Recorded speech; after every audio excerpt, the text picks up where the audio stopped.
सो hi guys, आज हम लोग बात करेंगे कि कैसे हम लोग कोई एक वन साइडेड पोजीशन या फिर बियरिश कॉल, लॉन्ग कॉल, हम लोग कैसे कुछ भी बनाने से पहले हम लोग को ये देखना होगा कि क्या हम लोगों को सबसे पहले ये पता होना चाहिए कि मार्केट कौन से डायरेक्शन में कब मूव कैसे मूव करेगा। ओके, सबसे पहले हम लोग ये समझ लेते हैं।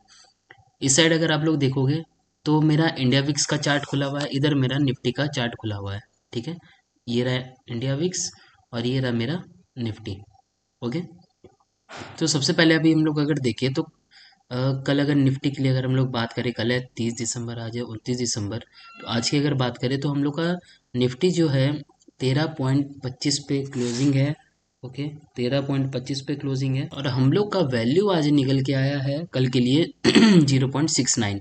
ओके, 0.69 के हिसाब से अगर हम लोग देखते हैं यहाँ पे तो 23,832 और हम लोग का क्लोजिंग 23,832। ओके, 23,832 का हम लोग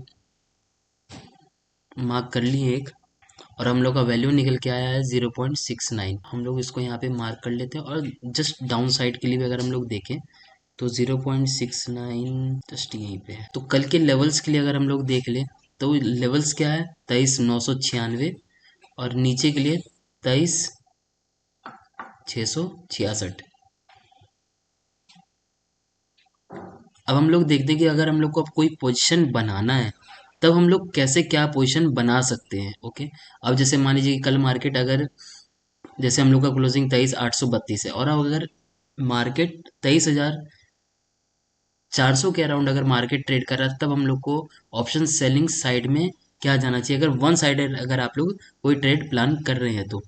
सबसे पहले अगर आप लोग देखते हैं तो 24,000 का जो कॉल होगा यहाँ पे, ये 79 का ऑलमोस्ट आपको 120 130 के अराउंड आपको ये प्रीमियम मिलेगा। तब आपको उस वक्त क्या करना है, सबसे पहले बास्केट मोड ऑन करना है। देन उसके बाद जो भी सबसे छोटा प्रीमियम होगा आपको वन साइडेड के लिए, आपको उसको एक बाय करके रखना है और दूसरा आपको जो भी आपको एट द मनी का या इन द मनी का आपको कोई भी सेलिंग करना है तो सबसे पहले आप उसको सेलिंग साइड लगा दीजिए। अब यहाँ जस्ट ब्रैकेट को एक्सपेंड करिए, तब आपको यहाँ पे दिखेगा कि आप एक प्रीमियम कॉल, आप एक प्रीमियम खरीद रहे हैं और एक दूसरा प्रीमियम आप बेच रहे हैं। इसी को हम लोग कहते हैं लॉन्ग बेयरिश। ओके, जस्ट यहाँ पे आप क्वांटिटी इंक्रीज भी कर सकते हैं और डिक्रीज भी कर सकते हैं एज इट इज़। यहाँ पे अगर आपको नहीं समझ में आ रहा है कि आपके पास मार्जिन 65,000 का मार्जिन नहीं है, आपको और मार्जिन आपको कम चाहिए। ओके, तो यहाँ पे आप जैसे जैसे आप स्ट्राइक प्राइस अपना घटाते जाइएगा यहाँ पे, वैसे वैसे आपका रिक्वायर्ड मार्जिन कम होता चला जाएगा। जैसे जैसे आप बढ़ाइएगा इसको और ऊपर का लेके जाइएगा, यानी कि और आउट ऑफ द मनी में जाइएगा, तो आपका रिक्वायर्ड मार्जिन ऑटोमेटिक बढ़ने लग जाएगा। ठीक है, एज इट इज़ यहाँ पे भी आपका भी सब चीज़ सेम ही रहेगा नीचे। तो आप इसको यहाँ पे सेव कर सकते हैं या फिर प्रीव्यू बास्केट करके यहाँ से ऑर्डर कंफर्म कर सकते हैं। एज और साथ साथ आपको यहाँ पे एक फैसिलिटीज़ ये भी है एंजल वन में कि आपको जो टोटल ट्रेड है, ट्रेड चार्जेस जो आपको लगने हैं यहाँ पे, वो भी आपको इन डेप्थ बताता है कि एक्सटर्नल चार्जेस क्या है, टैक्सेस क्या है, कि मतलब गवर्नमेंट आपसे क्या चार्ज कर रही है, एक्सटर्नल चार्जेस क्या है जो आपको सेबी क्या चार्ज कर रही है, स्टाम्प ड्यूटी क्या है आपका। तो सब कुछ इसके अंदर आपको बहुत कुछ अच्छे तरीके से यहाँ पे दिखाता है।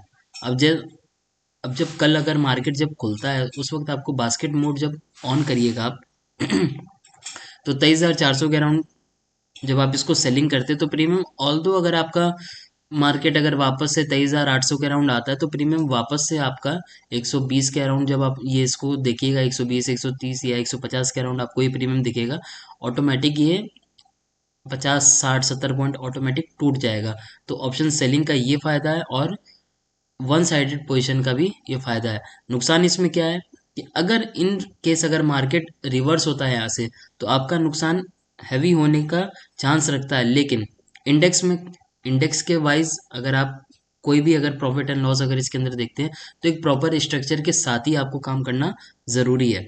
जैसे मान लीजिए कल आपको अगर मार्केट 23,400 के अराउंड आपको मार्केट मिलता है और यहाँ पे अगर आप इसको शॉर्ट साइड जाते हैं, शॉर्ट साइड जाते हैं तो 23,400 के अराउंड आप रखेंगे तो आपका मैक्स टू मैक्स यहाँ पे जो आपका एसएल होना चाहिए, वो मैक्स टू मैक्स एसएल होना चाहिए आपका, वो भी बता 23,000 24,033 के अराउंड आपका एक मैक्स एसएल होना चाहिए, या 24,050 के अराउंड आप इसको एसएल रख सकते हैं। इससे ज़्यादा आपका एसएल नहीं बनता है यहाँ पे, ठीक है। तो सब कुछ समझ में आ गया कि बास्केट मोड कैसे ऑन करना है, वन साइडेड ट्रेड कब लाना है, कब लेना है, कैसे लेना है, ऑप्शन सेलिंग कैसे करना है, इसके अंदर सब कुछ आपको प्रॉपरली मैंने गाइड कर दिया है।